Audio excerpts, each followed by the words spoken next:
Our way of life is under attack. Our way of life, our traditions, our lifestyle, our heritage, how we raise our kids, everything that we hold dear is under attack.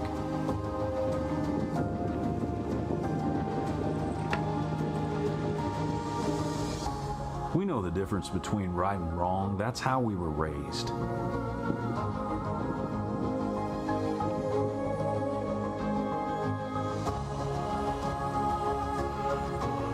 The reason we're here today is one word: sustainability.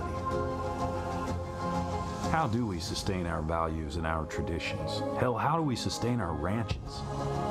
That's why we're here. We're all looking for answers.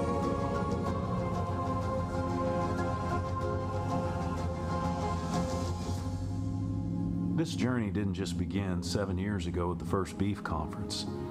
This journey began when a successful cattle rancher lost his shirt.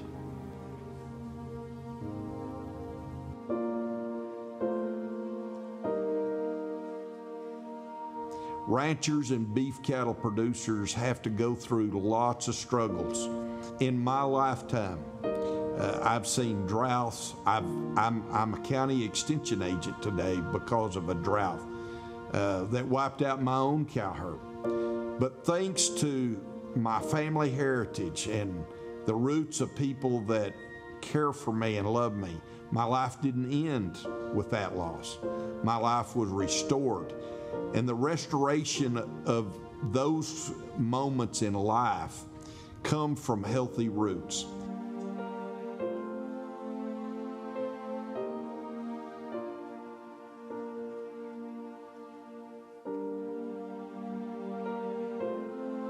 One of the things that I hope that we accomplish in this beef cattle conference is a reflection of how important our roots are to our heritage going forward, not just for the generations ahead of us, but for our own destiny and completion of our own work even today.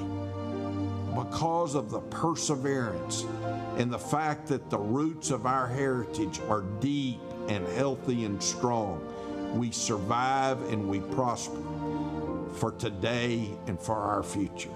And that's what this event's all about. Let's continue to take advantage of this opportunity that Andy and his team have worked so hard to prepare. But we're just getting started. It's time to put our heads together, listen to one another, listen to these experts, and listen to your own heart. We've got leaders in the industry, experts on sustainability, and a few friends in high places, like our next speaker. I think you're going to be interested in what he has to say.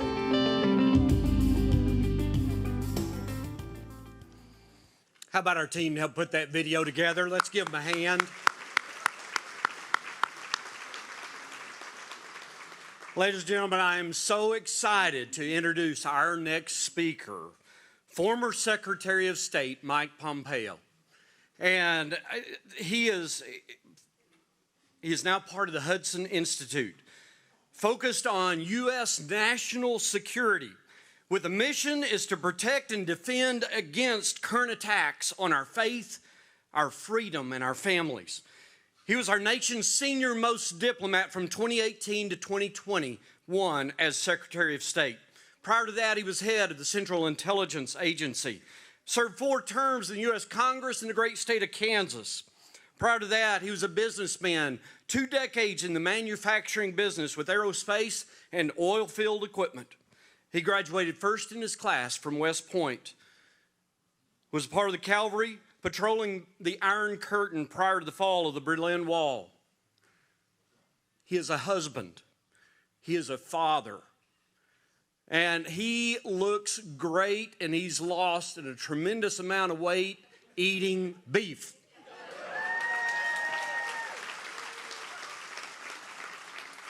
Well, ladies and gentlemen, as I asked former Secretary of State Mike Pompeo to join me on the stage, I believe his greatest accomplishments are yet to come. Please welcome Mike Pompeo.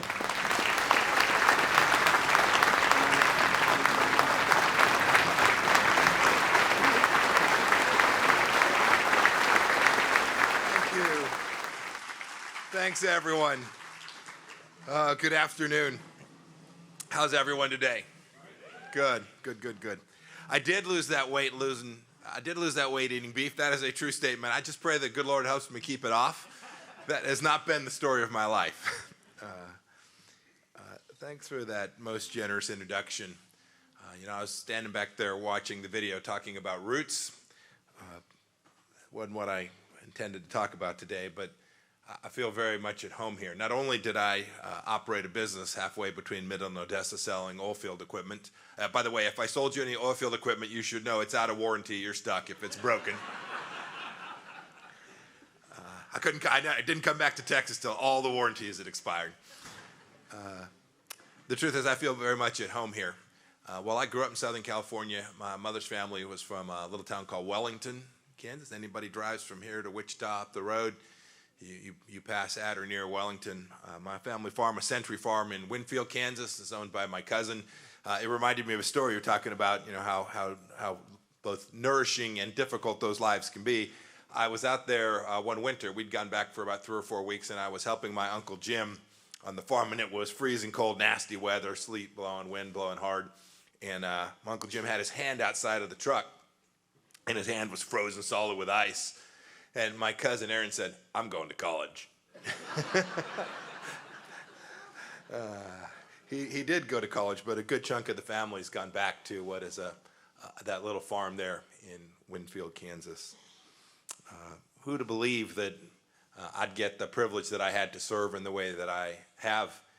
It was a pretty remarkable 4 years. And when people ask me, "Mike, what's it been like?" I'll bet you're glad to be out of the fire, all the pressure. The truth is I miss what I was doing.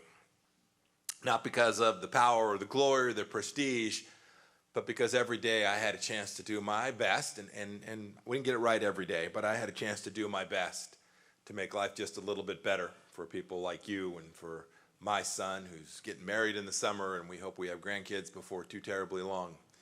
I'm not supposed to talk about that, my wife tells me. But in any event, I had this incredible privilege to serve every day, to try to deliver on the things that have made America great and special and unique and exceptional. Look, I worked in a very unique administration. Now, y'all laugh, come on. It's fine. There were 5 secretaries of defense. There were 4 national security advisors. I checked my cell phone every morning to make sure I still had a job. See, the president tweeted about me. I laugh about that. President Trump called me. It would have been in after the election, so December or January, and he said, "Mike, this morning, the Washington Post said you were my most loyal cabinet member." I said, "Mr. President, they did not intend that as a compliment." He said, "My Mike, you're right." Hung up and went on with his day.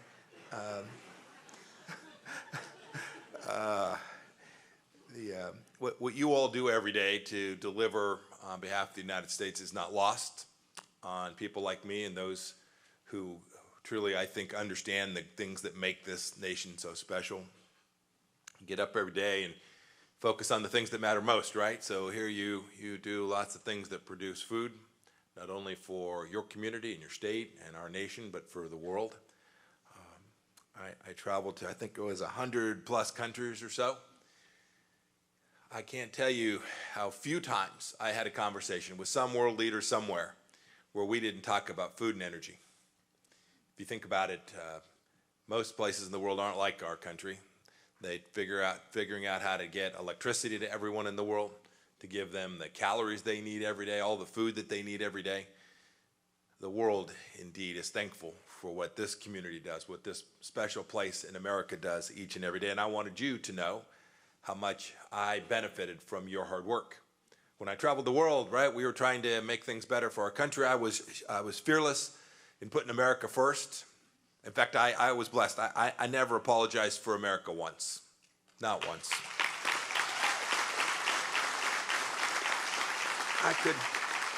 I could do that because I had folks like you at my back, folks who are getting up every day delivering good outcomes for America. I remember I was a fairly new member of Congress. I was elected in 2010, began my service in 2011. You'll remember this was the last time we threw Nancy Pelosi out.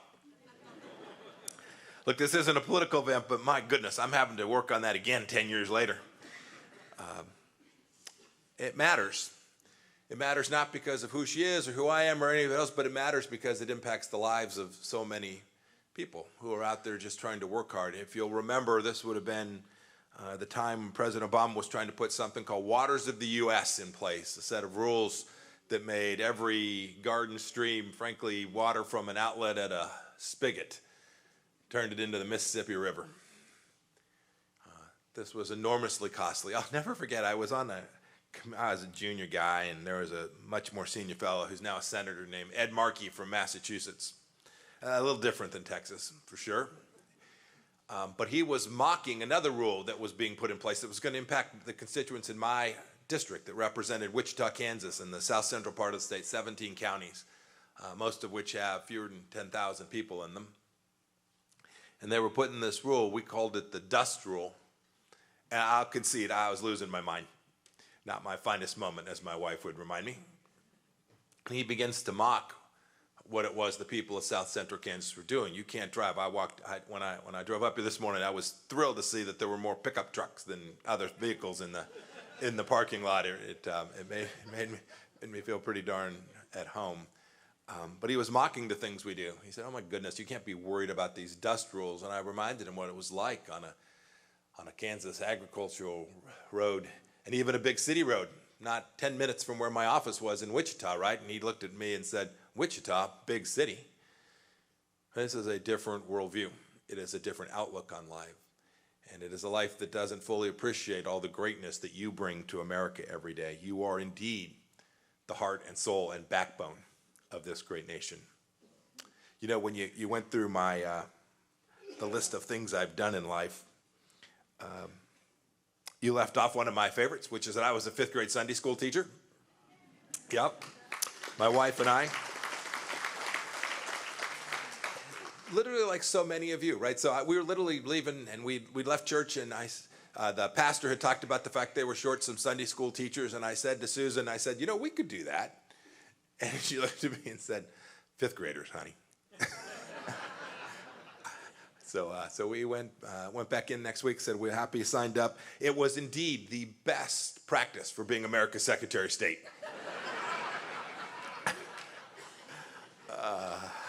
I figured two things at this point. If I can keep 5th grade boys in their seats for an hour and teach them just one Bible verse, then I could certainly convince Chairman Kim to give up his nuclear weapons, right?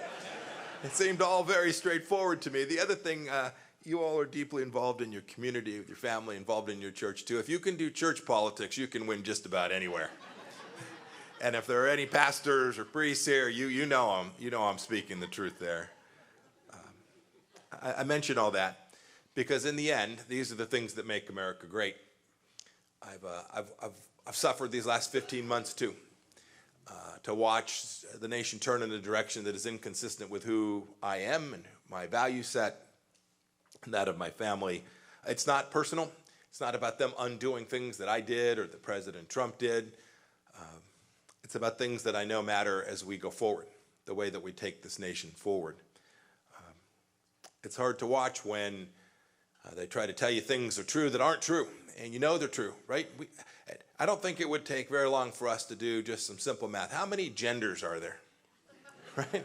Everybody is like this, like simple math. Who should be in control of what it is our kids are learning in our schools every day? I watch nations that began to walk away from the truth. My life, my 4 years, was trying to do my best to make sure that your kids or your siblings who were serving in the United States Armed Forces didn't ever have to go someplace difficult to fight, to risk their lives. That's the diplomat's role, is to try and solve problems for America, to make America more prosperous and more secure, but not have to use that vaunted United States military that I had the privilege to be a small part of when I was a young lieutenant and a young captain. That was the focus every day. And I watched these nations who had evil in their heart. And I knew that if America didn't demonstrate resolve, if we weren't strong, if we didn't lead the right way, that they would do things that put our lives and our lifestyles at risk. You need only look at what's happened in these 15 months. The debacle of Afghanistan still weighs heavy on my heart If there are any of you who have served in Afghanistan or have family or friends who have, please know it was a calamity the way we departed. It was embarrassing. It didn't have to be that way. Anybody guess what President Trump wanted to do in Afghanistan? Right? He tweeted, I think I counted 57 times. And I can't tell you how many times I walked in his office. My Mike, we're not getting out fast enough. Get out. As the CI director, we had a big role in that. And as Secretary of State, I was leading the effort to try and find that path forward. And when we were able to make progress, we didn't complete the task. We left with just over 2,000 of America's young men and women in Afghanistan. But we knew we needed to do it well and do it right. And the next administration came in and ripped up the theory of the case that we had laid out that would have preserved the honor of all of that service. Please know this, any of you who served or have friends there, please tell them that this former Secretary of State and his wife Susan love them and know that their service was incredibly important and noble. They saved American lives. Please thank them for me when you see them.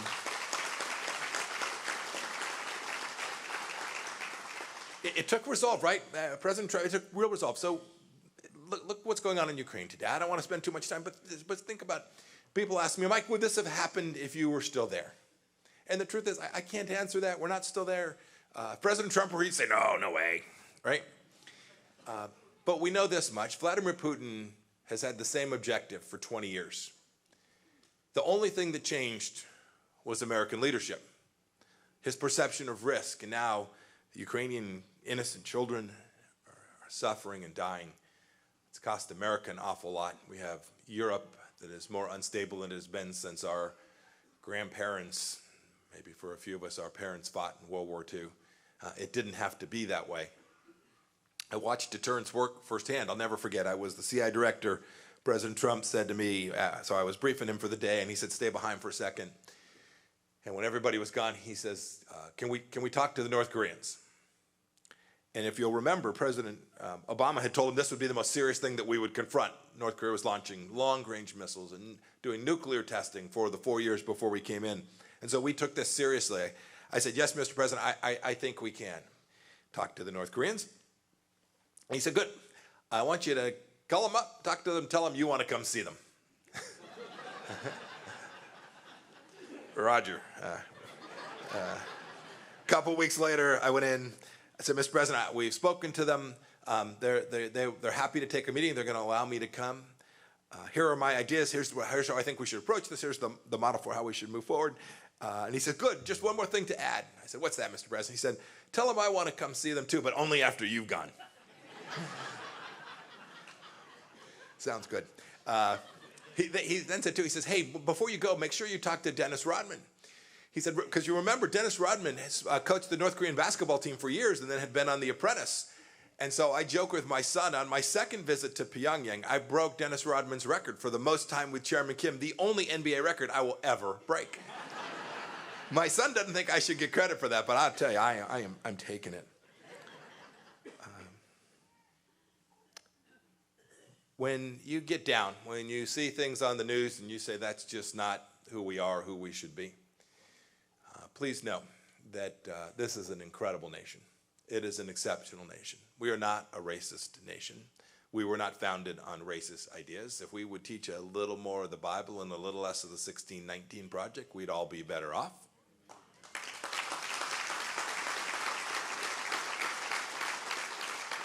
And I know we're going to have a good conversation. I'll take some questions and the like, and I'm happy to talk about almost anything. But know this. No matter the struggles that we may be facing, food prices are up. I know precisely what it is you all are paying for feedstock and fertilizer and even for used farm equipment today. I was talking to a friend back in Kansas who was telling me about his effort to get a couple of used pieces of equipment for his farm. It's crazy. No matter how big these struggles, no matter how difficult, know that this is the most incredible nation that the good Lord ever put any place, anytime. I'm reminded Winston Churchill in World War II, we weren't getting after it quite right in his view. Winston Churchill said, you know, America always gets it right after they've exhausted every other possibility. And it may well be that we're close, we're getting there. But know this, if you will tend to the things that matter most, what are they, right? They are making sure that we know that this is all bigger than we are. As your Secretary of State, I kept a Bible open on my desk every day. Did my best to read from it every day as well. We confronted difficult challenges, hard problems. They didn't get to me if they weren't complicated and difficult. I knew that I was going to do my best. We were going to work our tails off to get it right, but that we had someone helping. And if I would turn to him and surrender, then there was a good chance, more likely than if I didn't, that we'd get it just right. Keep doing these hard things, right? Keep working. Take care of your family. Make sure they're getting the education that they want from teachers who are teaching a value set and the things you all know to be true. Take care of your community. You all are here today. You took time out of your very busy day and your very busy schedule to be with me, to be with fellow members of your community. Make sure you take care of each other here in this beautiful part of Texas. When we do that, when we get good school boards and good city councils and good county commissioners and people who are prepared to go do things like teach fifth grade Sunday school who share our understanding of a world, then I am confident that this country will get another 250 fantastic years, and that my son and his wife-to-be and their children and all of yours and your grandchildren will get a chance to live in an America that every one of us knows is the right America, an America we can be proud of, an America that will get that next great century. Thank you all for giving me a chance to be with you. May God bless each and every one of you.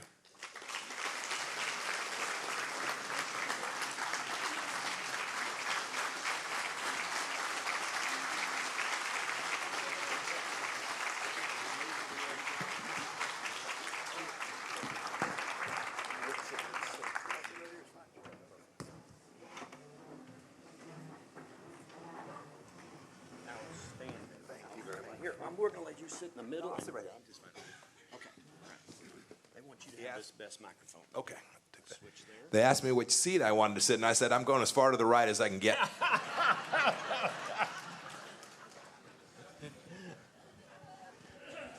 Absolutely. It is an absolute honor to be on the stage with you. And this group of cattle producers, of beef producers, are excited to hear your thoughts today. And the group has a lot of questions. And Andy, do you have a question you want to kick off with today? I do. First of all, I want to say thank you again, Mr. Secretary. Thank you, Andy. For honoring us with your time. You know, one of the things that I enjoyed most about our telephone conversation we had about 10 days ago was we talked about our faith, and you and I both have a single child. You have a son and I have a son. We talked a lot about our family, and I know that's important to you. Well, for my wife and I, part of our family that's sort of an extended part of our family are these young people that are sitting right over here that are Hemphill County 4-H'ers. So my question for you is directed at these 4-H and FFA club members. What's important in your eyes about youth organizations, and why should we as adults be supporting them? Oh, goodness, that's an easy one. So I was saying to Danelle, I was saying how many folks, when I was a member of Congress, we had a small staff, 8, 10 folks. I can't tell you how many of the young people that came to work for me were former FFA folks from, mostly from Kansas, but from a little bit all over. These organizations represent the finest of who we are. And so anytime you can give a little bit of your time, a little bit of treasure to help them be successful, I'm sure some of us older folks participated in this as well. When we were kids, it makes all the difference in the world. I've talked about my son getting married. I'm probably getting tired of hearing that. We're pretty excited about it. But Rachel's mother, they live in Florida, but Rachel's mother's from Indiana, and we have this beautiful picture of her when she was doing 4-H with her prize cattle. It made me confident that Nick hadn't done too bad. So I'd just say, look, these organizations instill the value set. And the second thing they instill is discipline, self-discipline, and the discipline that comes from being part of an organization and a team. Those are things you can't trade for anything. People go on to do different things in life, right? They'll go be engineers. They'll go do all kinds of things. But the value set and the discipline that comes alongside of that translates into a really, really important part of what makes America so special. Interesting. Thank you. There seems to be a growing cultural divide between urban and rural populations. Does the blue urban area, do they understand really what the red rural areas provide? And how do we communicate that? Yeah. So the answer is mixed, right? But no, on the whole, if you spend your life growing up in a big city and your store shelves are full, right, which by the way isn't true today. My wife's like, honey, it felt like the Soviet Union today. There was no cottage cheese, and I can't remember what the second item was. I'm sure I should remember. No, I don't think they do always appreciate how it is that America really works, right? The things that produce the things that give them the freedom to do the things that they want to do. And some of it's ignorance, right? They just don't know. It's not something that they've personally experienced. But some of it is elitism. Some of it is that they look down on the kinds of lives that people live in places outside of our big cities. The mission set, in my view, is to just do everything we can to communicate why it is we all do what we do, and the benefits that accrue. And I don't just mean the benefits of having affordable energy and affordable food. Those are absolutely necessary and central. But the benefits of what we do is that the communities, rural communities across America, are truly the sinews that tie the nation together. I saw it. I represented Wichita, a couple 100,000 people. So my optic would be big city. Their optic is, where's Wichita, right? I could see even in the region that I represented that the more rural communities were people committed to continuing the greatness of our nation, right? Many of them go on to serve in uniform. All of these things are very different in our urban environments. Last thing I'll say about this, and this cuts across urban and rural. The piece that I'm most worried about as the cultural matter is the disintegration of the family unit. And I think that flows from a couple of things. I think it flows from the fact that we're not teaching the importance of family in our schools in the way that we should. I get asked about China and North Korea and Russia. They're all tough. This republic isn't going to fall because of Vladimir Putin or Xi Jinping. It's going to fall because we teach crap to our kids in schools. And so if we don't get that right, if we don't get that right, the value set falls away. And you don't have to go back. But if you go back to the founding ideas, they all knew that too. They knew it deeply. And the founders came from agrarian environments. They came from rural places. They would have known it would have been different, but they would have known what cow-calf was. Right? They would have known these things personally. They would have experienced it. I hope we'll get a bunch of leaders in America that have lived it in a way. They won't all share exactly my worldview. That's fine, but they will have come from a place that understands what makes this place so special and how you actually drive an economy and a nation forward. Mr. Secretary, these are ranchers, beef cattle producers. We've got people here from at least 10 states and about 50 or 60 of the 254 Texas counties. And so from a geopolitical point of view, they're concerned about the prices of their beef cattle, the demand worldwide for beef cattle.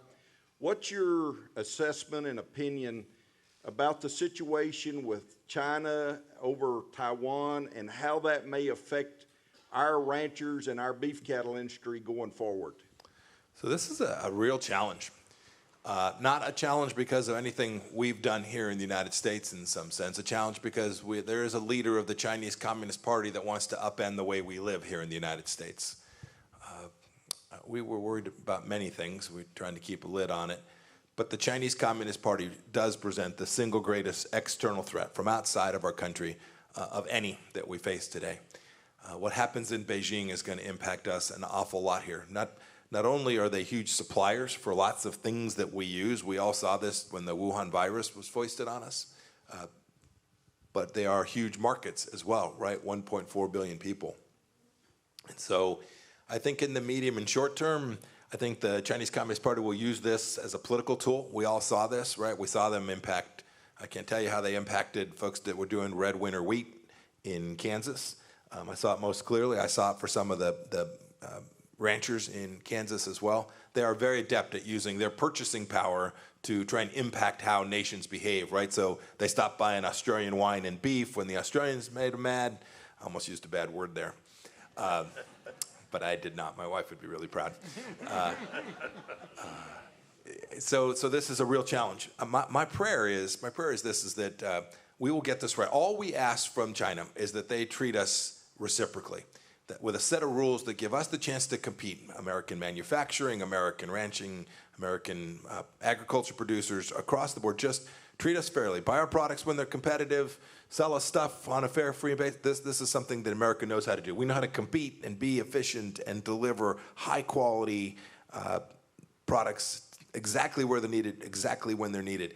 I think the Chinese Communist Party has a different vision for the world. And so I don't expect you'll see much in the next couple of years. But longer term, it is likely the case that the relationships that we have with the Chinese Communist Party, the commercial relationships, will change dramatically. And that won't be because of anything that the United States desired, but because Xi Jinping has made this choice that he truly does want to live in a world that is dominated by the Middle Kingdom, by his idea of the China dream. And that's not good for any of us who live in a Western democracy. It's been interesting how just in the last few months with Russia invading Ukraine, how globally our view has become. There have been a lot of questions about Russia and Ukraine.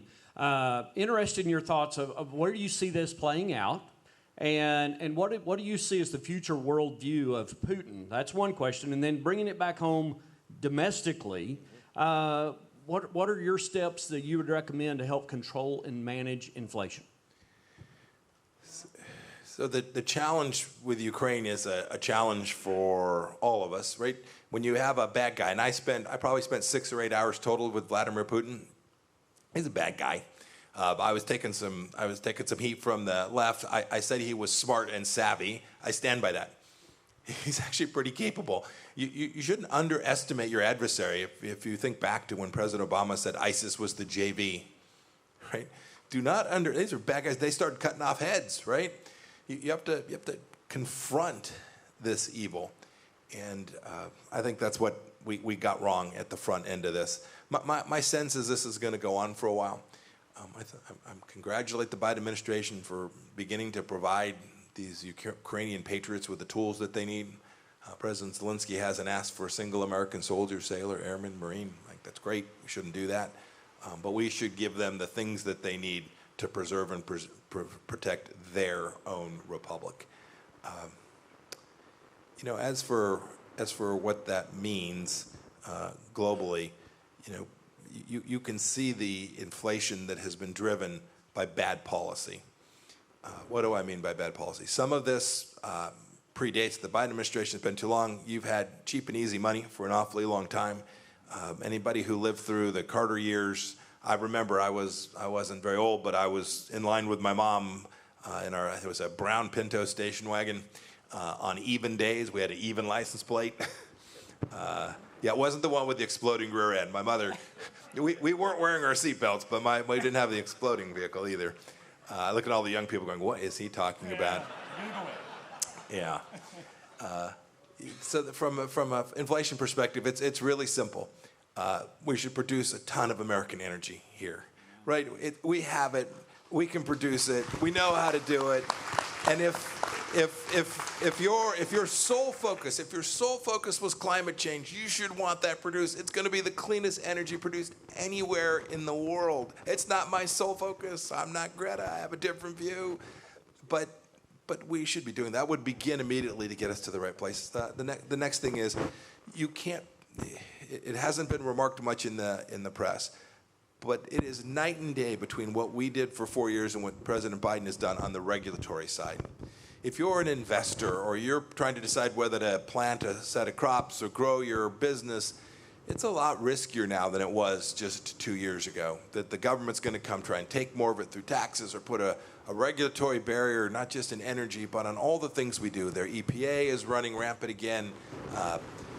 They've engaged just about every tool of American power except the one that would close our southern border. right? These are things that cause people to pull back. And when you pull back and you have tight labor markets like we have today, I'm sure you suffer this as well, trying to find workforce here. You see this inflation. I'll give you one last thought on inflation. It's a little bit far afield, but I believe this.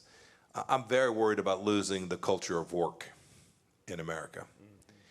When government incentivizes people to stay at home, that is bad for business, but mostly it's bad for the soul. We all know that it is a good thing to get up in the morning and go to work and put in your time and help your community and your business and your family be successful. This is good stuff.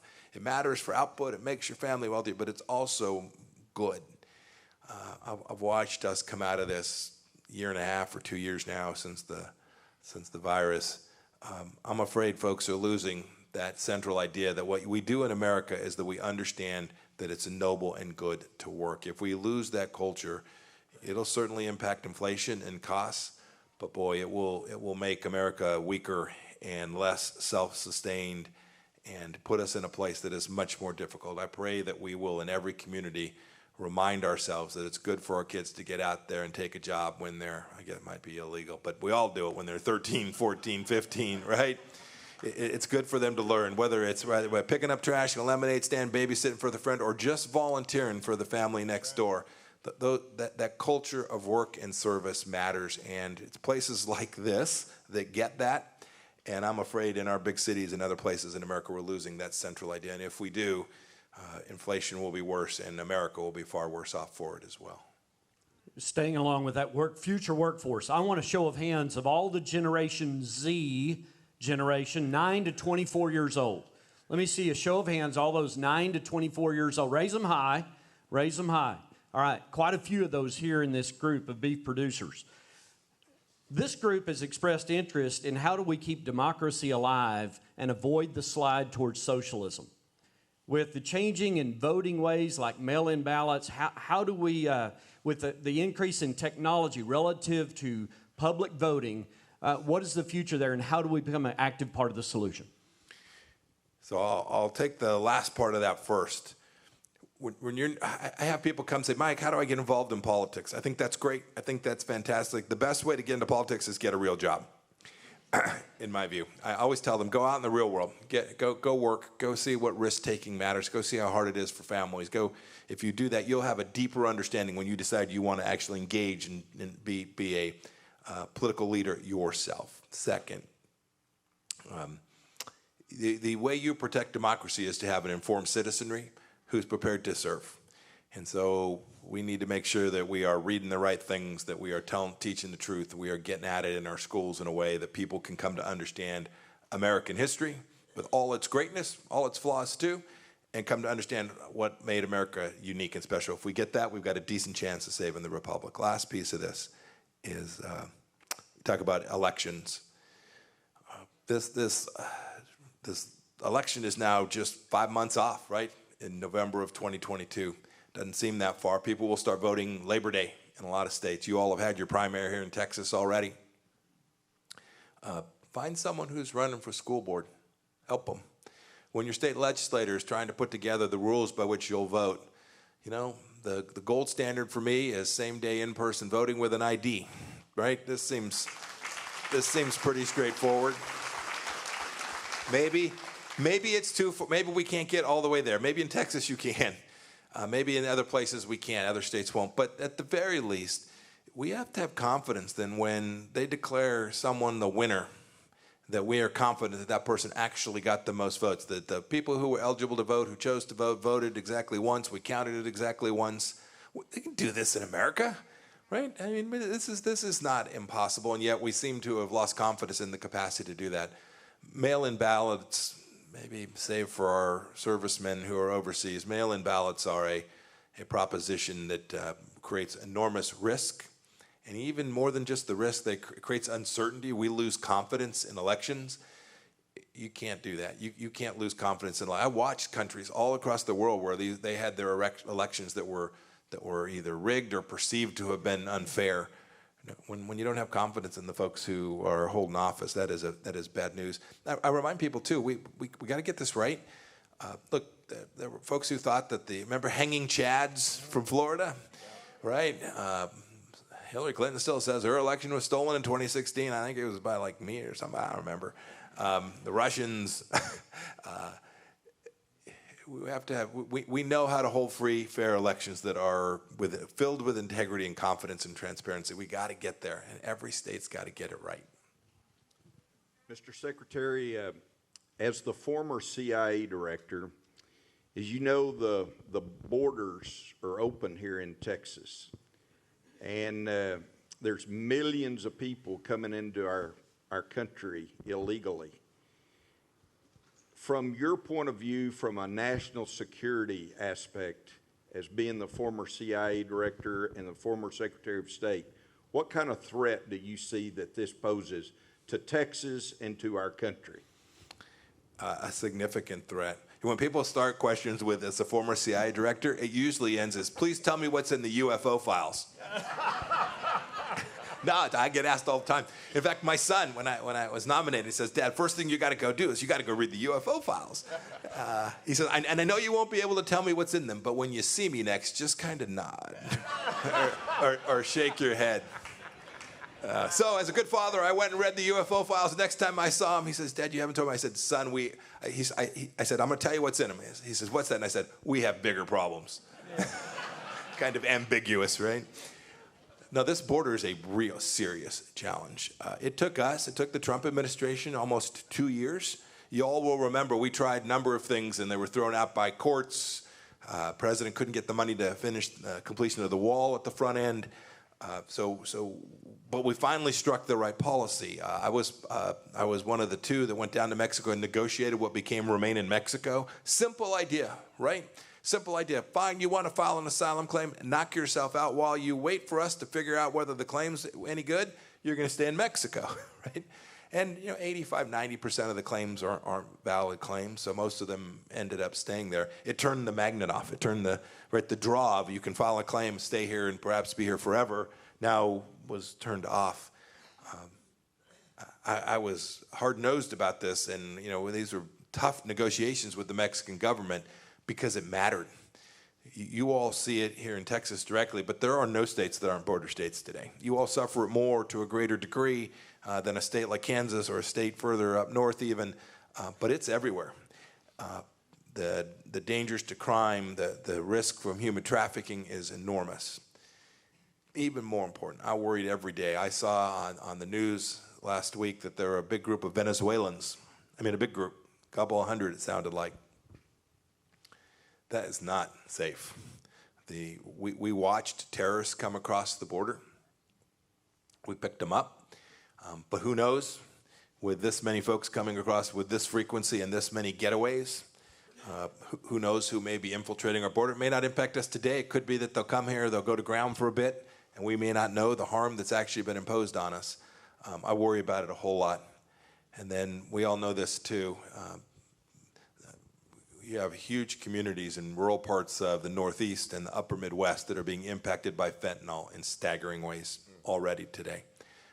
That fentanyl is almost all manufactured in China. It comes through packets in the mail, but a lot of it comes across our southern border too. And I've seen the numbers for what they're picking up. That means that there's probably 4 or 5 times that actually making its way through. This is serious business. It is the federal government's duty. President Biden and his team have steadfastly refused to enforce the most basic set of rules about securing the southern border. It presents an enormous amount of risk to our country. Last question, and as you look out across this audience, how captivated they are, and what I see, Mike Pompeo, is how real you are. And I appreciate the genuineness that you share sitting with us today and speaking with us as a group of agriculturalists, as food producers, as energy producers, as red-blooded Americans. Last question. We would love, several in the crowd would love for you to speculate on the odds of Trump running for president again. All right. And maybe more importantly, Mike Pompeo, would you consider being a running mate, and more importantly, serving our nation in the highest office of this land? Well, that's flattering. That's a very, very, very evil question. And you remember how you may have not, I said I'd answer almost anything. You remember that? Oh, goodness. No, more seriously. Look, I still talk to the president, former President Trump, with some frequency. He'll figure his way through to make his own decision. And you asked about, would I go back and serve again? When asked, I've never turned down a chance to serve. And so I suspect the answer would probably be if I thought I could help, I would. As for whether I'll make that decision or not, we are thinking our way through this. I've spent a good chunk of these 15 months out helping candidates. I was with your Congressman Jackson, just a few minutes ago, helping candidates all across the country get ready for this November. That has been our central focus. When I say our, really Susan and me, we did what you all do, right? We said, what can we do, right? I'm now an unemployed former diplomat, right? So what can we do? So we've been out campaigning, helping folks all across the country. We will then, after this election, turn our attention to whether that's the right place for us. We're doing the things that one would have to do to get ready for such an audacious undertaking, and then we will work and pray and try and figure it out and see if it's something that we think a place we could serve effectively. If we do, we'll go after it and work with all our heart and all our spirit, and if we conclude not, we'll find the best guy or gal who we think can lead America forward, and we'll go help them be effective too. Let's give him a big hand, shall we?